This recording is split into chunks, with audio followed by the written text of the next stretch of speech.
Apa kabar kamu semua? Semestinya ajaib, hebat, luar biasa. Yes, yes, yes.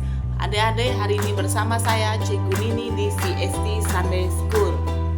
Adik-adik, sebelum kita memulakan pujian dan penyembahan kita, ayo adik-adik kita berdoa.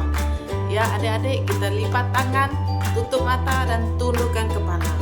Tuhan Yesus, Engkau yang baik. Terima kasih ya Bapa atas semua yang telah Kau lakukan di dalam hidup kami Tuhan. Kami percaya Tuhan, saat kami berdoa Tuhan, Kau ada bersama dengan kami ya Bapa. Terima kasih Tuhan Yesus. Bahkan Tuhan, apa yang kami dengar hari ini Tuhan, biarkan semuanya terus menjadi rema di dalam hidup kami ya Bapa. Bahkan Tuhan, biarkan kami terus bertumbuh, berbuah Tuhan. Bahkan Tuhan, kami tahu Tuhan, Engkau selalu bersama dengan kami ya Bapa. Kami tahu Tuhan, semuanya sebab karena Engkau ya Bapa. Terima kasih Roh Kudus. Tuhan Yesus, kami mau Engkau ada bersama dengan kami pada hari ini ya Bapa. Tuhan Yesus, ini doa kami Tuhan. Kami serahkan semua ke dalam tangan-Mu ya Bapa. Di dalam nama Yesus kami sudah berdoa dan mengucap syukur.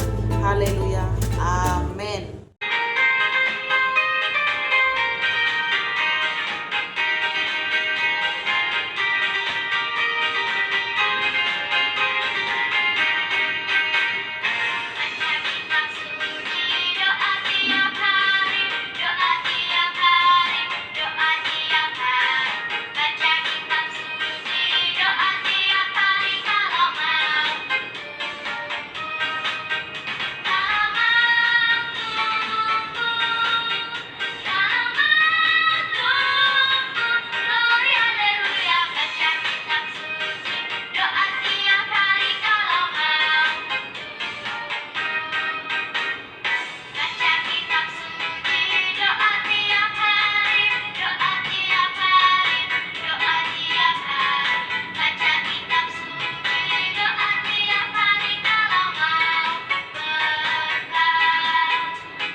Adik-adik, cikgu akan bawa kita dalam firman Tuhan yang bertajuk saling mendoakan. Sama-sama katakan saling mendoakan. Adik-adik, mari kita lihat dalam Kisah Para Rasul 4 ayat 23 hingga 37. Sesudah dilepaskan, pergilah Petrus dan Yohanes kepada teman-teman mereka. Lalu mereka menceritakan segala sesuatu yang dikatakan imam-imam kepala dan tua-tua kepada mereka. Ketika teman-teman mereka mendengar hal itu, berserulah mereka bersama-sama kepada Allah, katanya, "Ya Tuhan, Engkaulah yang menjadikan langit dan bumi, laut dan segala isinya. Dan oleh Roh Kudus dengan perantaran hamba-Mu, Daud Bapa kami, Engkau telah berfirman, mengapa rusuh bangsa-bangsa, mengapa suku-suku bangsa mereka-reka perkara yang sia-sia. Raja-raja dunia bersiap-siap dan para pembesar berkumpul untuk melawan Tuhan dan yang diurapinya. Sebab sesungguhnya telah berkumpul di dalam kota ini Herodes dan Pontius Pilatus beserta bangsa-bangsa dan suku-suku bangsa Israel melawan Yesus hamba-Mu yang kudus, yang Engkau urapi, untuk melaksanakan segala sesuatu yang telah Engkau tentukan dari semula oleh kuasa dan kehendak-Mu. Dan sekarang ya Tuhan, lihatlah bagaimana mereka mengancam kami, dan berikanlah kepada hamba-hamba-Mu keberanian untuk memberitakan firman-Mu. Urulkanlah tangan-Mu untuk menyembuhkan orang, dan adakanlah tanda-tanda dan mujizat-mujizat oleh nama Yesus hamba-Mu yang kudus." Dan ketika mereka sedang berdoa, goyanglah tempat mereka berkumpul itu, dan mereka semua penuh dengan Roh Kudus. Lalu mereka memberitakan firman Allah dengan berani. Adapun kumpulan orang yang telah percaya itu, mereka sehati dan sejiwa, dan tidak seorang pun yang berkata bahwa sesuatu dari kepunyaannya adalah miliknya sendiri, tetapi segala sesuatu adalah kepunyaan mereka bersama. Dan dengan kuasa yang besar, rasul-rasul memberi kesaksian tentang kebangkitan Tuhan Yesus, dan mereka semua hidup dalam kasih karunia yang melimpah-limpah. Sebab tidak ada seorang pun yang berkekurangan di antara mereka, karena semua orang yang mempunyai tanah atau rumah menjual kepunyaannya itu, dan hasil penjualan itu mereka bawa. Dan mereka letakkan di depan kaki rasul-rasul, lalu dibagi-bagikan kepada setiap orang sesuai dengan keperluannya. Demikian pula dengan Yusuf, oleh rasul-rasul disebut Barnabas, artinya anak penghibur, seorang Lewi dari Siprus.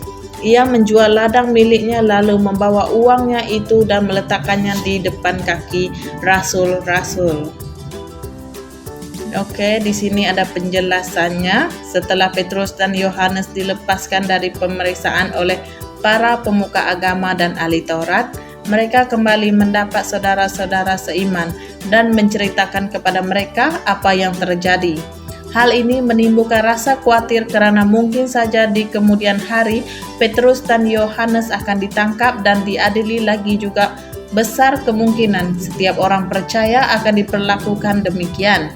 Karena itu, mereka kemudian bersekutu bersama dan memanjatkan doa kepada Tuhan atas segala hal yang menimpa diri mereka, dan memohon kekuatan dari Tuhan agar mereka berani memberitakan firman-Nya. Tuhan menjawab doa dan permohonan mereka dengan mengaruniakan Roh Kudus untuk memampukan mereka bersaksi. Penyertaan Roh Kudus dalam diri mereka masing-masing juga kemudian memampukan mereka untuk saling mendukung, baik dalam doa-doa mereka maupun dalam kehidupan mereka sehari-hari. Hal ini diwujudkan dalam cara hidup jemaat yang saling menopang kehidupan dan keadaan satu dengan yang lain. Dengan apa yang mereka miliki, semua yang dimiliki oleh masing-masing orang diberikan untuk dapat digunakan bersama-sama sehingga tidak ada yang berkurangan. Dalam bacaan diceritakan Yusuf yang oleh para rasul disebut Barnabas bahkan menjual ladang miliknya, kemudian menyerahkan uang hasil penjualan itu kepada para rasul untuk dapat dipergunakan bersama sesuai keperluan masing-masing. Kekuatan yang mempersatukan mereka untuk saling mendoakan dan saling berbagi adalah Roh Kudus yang dikaruniakan kepada mereka yang mengaku percaya dan beriman kepada Tuhan Yesus.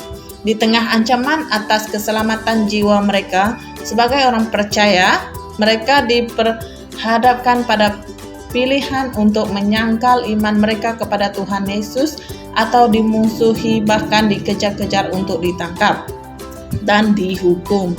Tanpa kekuatan dari Roh Kudus, mereka sudah pasti memilih untuk menyelamatkan diri mereka dengan cara menyangkal iman dan percaya kepada Tuhan Yesus. Kekuatan itu juga yang kemudian membuat semakin banyak orang menjadi percaya dan beriman kepada Tuhan Yesus. Keadaan yang dialami oleh jemaat mula-mula mungkin tidak pernah kita dengar atau lihat di saat ini. Walaupun kenyataannya di beberapa tempat masih terjadi juga tekanan seperti yang dialami oleh jemaat mula-mula. Namun tekanan dalam bentuk yang lain sebenarnya sedang terjadi dan dialami oleh kita sebagai orang percaya di waktu ini. Ada begitu banyak godaan maupun tekanan yang secara langsung maupun tidak langsung membuat iman dan percaya kita menjadi goyah dan memperhadapkan kita pada pilihan percaya kepada Tuhan dan dianggap bodoh atas sebaliknya menyangkali iman dan percaya kita sehingga dianggap pintar atau cocok dengan kehidupan modern saat ini. Di samping kepercayaan lain yang berusaha membuat kita mempertanyakan kembali iman dan percaya kita kepada Tuhan Yesus, pelajaran satu-satunya yang boleh membuat kita mampu bertahan bahkan mampu menyaksikan tentang Tuhan Yesus adalah kekuatan dari Roh Kudus yang dikaruniakan Tuhan kepada kita, dan itu semua dapat bertumbuh dan hidup jika kita berada dalam persekutuan yang benar untuk saling mendukung dan saling mendoakan satu dengan yang lain.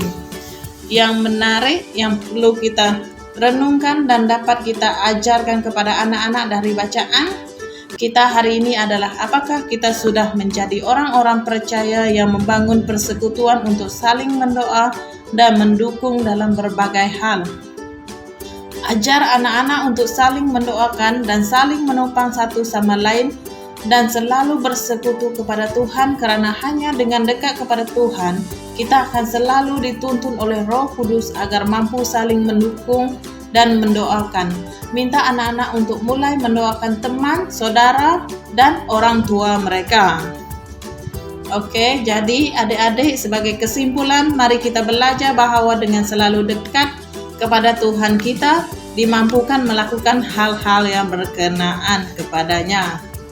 Oke, ayat hafalan, mari kita lihat Efesus 4 ayat 2. Hendaklah kamu selalu rendah hati, lemah lembut dan sabar. Tunjukkanlah kasihmu dalam hal saling membantu.